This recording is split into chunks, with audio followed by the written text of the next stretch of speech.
LPG तुटवड्यावर राज्य सरकारचा master stroke, 37 lakh litre kerosene वाटपास मंजुरी, युद्धाच्या झळा सोसणाऱ्या जनतेला मोठा दिलासा.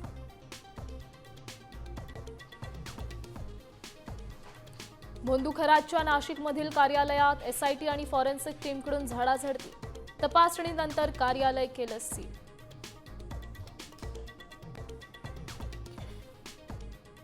अशोक खरातला मारून मोकळं व्हावं, चर्चा सुद्धा करू नका. भोंदूबाबा खरातवर संभाजी भिडेंची आक्रमक प्रतिक्रिया.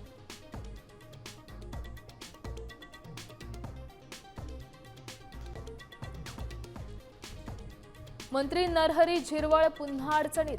आक्षेपार्ह चित्रफित व्हायरल झाल्यानंतर काँग्रेसकडून राजीनाम्याची मागणी, तर एका माजी मंत्र्याला झिरवळांची विकेट घ्यायची आहे, वडेट्टीवारांचा दावा.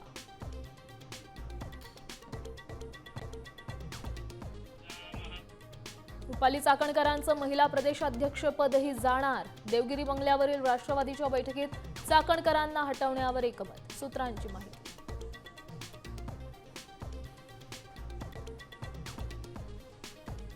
ठाकरे सेनेच्या बैठकीत हाय व्होल्टेज ड्रामा. राज्यसभेच्या जागेवरून प्रियंका चतुर्वेदी उद्धव ठाकरेंसमोरच भडकल्या.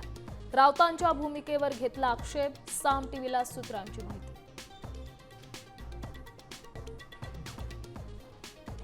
देशभरात रामनवमीचा उत्साह. नाशिक, नागपूर, शिर्डीसह सर्वत्र रामनामाचा जयघोष.